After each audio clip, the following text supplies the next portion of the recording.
there are no games.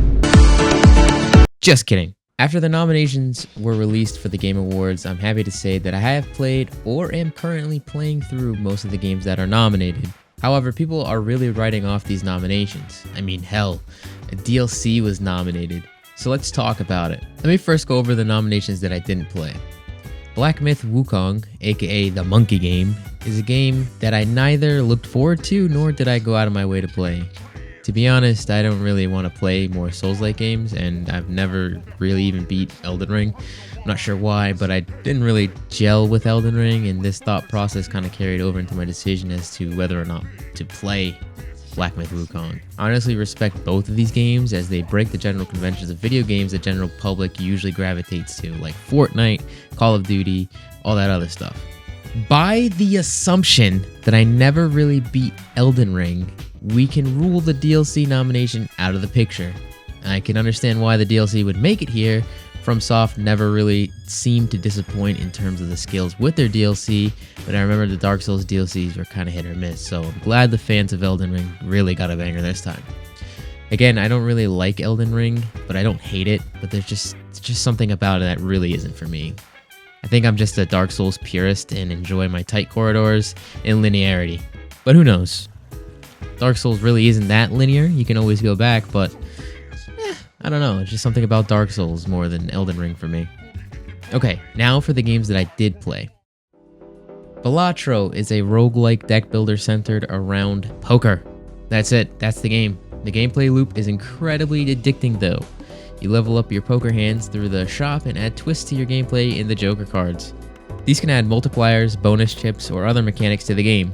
You keep facing blinds, which require a certain amount of chips to defeat, and the boss blind always has a twist to make it more challenging, like using the same hand or certain cards being straight up disabled. You could technically beat this game, but the replayability of it is incredible with different decks and a variety of different jokers to test out and explore the effects of and what they do to your game. It's seriously hard to sell Balatro at face value, but when you finally take that chance with the game, you can easily spend hours playing it. Seriously, this game should win. But Elden Ring DLC is there, and I know a lot more people were playing that.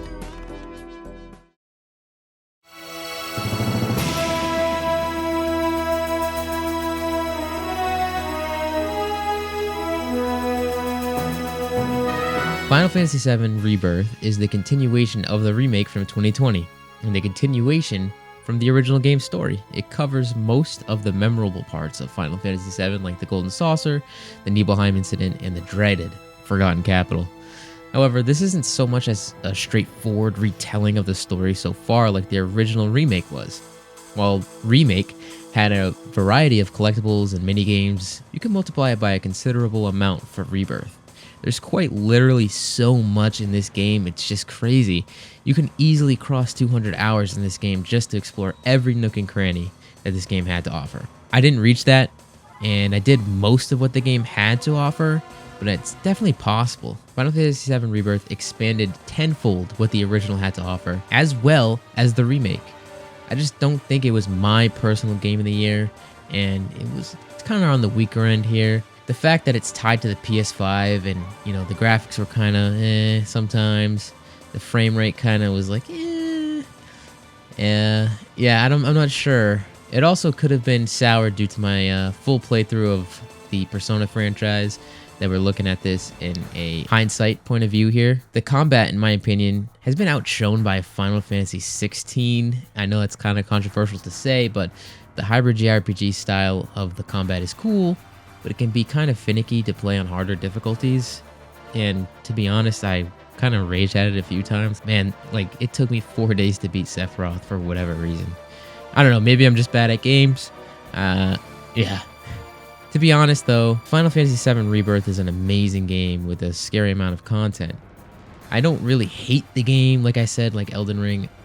I do really love this game. It's wicked open. It takes a long time to beat. It's very daunting. Like the Dark Souls situation, I kind of like the remake a little bit better. It just feels more cozy and more straightforward, where Rebirth kind of you go wherever the hell you wanted, and then you can just meet up back at the story eventually. Okay, Astrobot.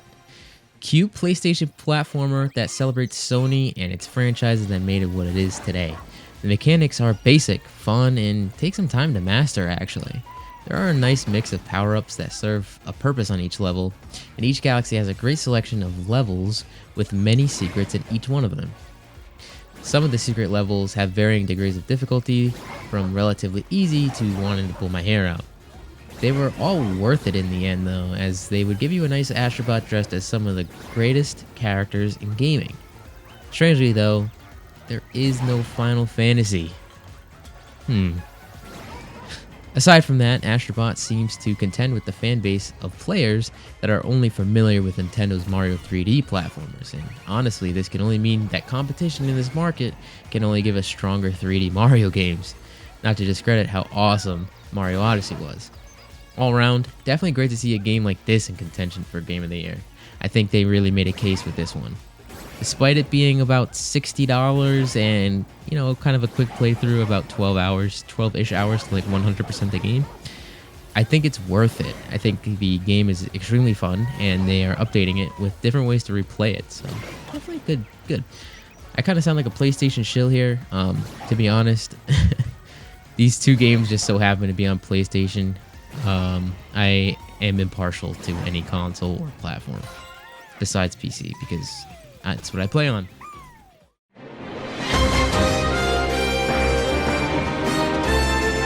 Okay, so this game we've talked about a couple times already on this channel, and I really don't have much to say on this, but Metaphor ReFantazio is nominated for Game of the Year, and the game just came out a month ago, a little over a month ago now. I'm really scratching my head at this one. Persona 3 Reload was an amazing remake that acts as a fantastic entry point to the rest of this franchise and is older, but Metaphor took this spot. I can see why people don't want Persona 3 Reload in there because it is a remake after all. I think new IP should definitely get the spotlight, but I don't think people had enough time with this game to really form an opinion. It's only been like a month. I haven't beat the game. I'm maybe midway through, I'm not sure. Spoiler alert here. Juno just joined my team, so I'm guessing that's probably the midway point. I have 5 party members, including the main character. When I finish this game, maybe I'll see the reason why it took this spot, because obviously reviewers do get games a lot earlier than other people, so they definitely had maybe another month or 2 on us. But I have so much game to play right now. I can't formulate an opinion on this game. I really am enjoying the game though. But I kind of have it on pause right now because I'm trying to get my Kunoichi, I think that's how you say it, calling card in Black Ops 6 Zombies. Metaphor did make a splash everywhere I've seen so far, but the places I've seen it are TikTok and Twitter, and they have something called a For You page. For my personal pick, not like it really matters, but if I had to choose my game of the year right now, it's definitely Balatro. Out of these options, I played a lot of Balatro and I had fun doing it. I don't think I really got sick of Balatro. I had to put it down because it was getting in the way of things because it's just so addictive. I'll just sit there for an hour or 2 and then another hour or 2 will go by and I'm in bed and I have work in the morning and it's about 12:30. But yeah, I have it on my phone, my Switch, my computer, I just have it everywhere. I'm happy to see an indie dev even put their dukes up against some of the industry's greatest devs like Square Enix, Atlas, From Software, even Sony themselves. They're punching above their weight class here, and I'm really glad to see this. So here's hoping that Balatro wins, honestly. This is my pick.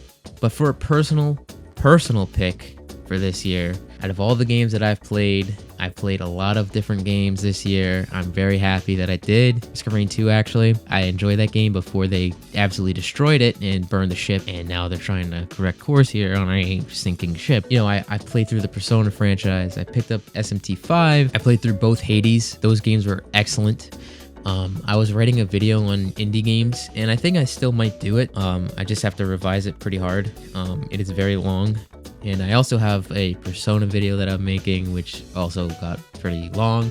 I don't really want to make videos that are insanely long. I kind of want them to be easily digestible. To be honest, after playing Persona 3 Reload, getting reminded of my festival playthrough through some, just a playthrough of festival. I wasn't going to play it again because I just finished Reload. I'm gonna say that Persona 4 Golden is probably the game that had the biggest impact on me. I listened to a lot of the Persona 4 soundtrack like near daily. I beat the game over the summer. The mechanics in that game are fair and fun. The characters in that game actually seem like they liked each other and weren't brought together through some not stupid, but like some unfortunate consequence of actions that are beyond their comprehension. Persona 4, I mean, people were just getting killed and they're like, they just got nosy and they ended up this way, kind of. I'm not gonna spoil it, but Persona 4 Golden, definitely my game of the year. I hated this game. I didn't like the way it looked going into it. I didn't like the characters. I thought Teddy was especially annoying. I also hated Yosuke. I played about like an hour and a half before I even committed to a playthrough. I ended up just fucking loving the game. Like, I think Teddy's a great character. I think Yosuke's a good character. A lot of the character arcs in this game are amazing, and I think one of my favorite characters ever in a video game is probably Kanji. I know he's like kind of cringe, whatever, but I think he's just awesome. Kanji's awesome. Anyway, before I go on rambling more about Persona 4 Golden, it is my game of the year. If I had to pick again through the choices that I had, Balatro 100% at the current moment. What are your personal game of the years? Is there something you disagreed with here? Am I dumb for not liking Elden Ring or the monkey game? Let me know in the comments below, and thanks for watching.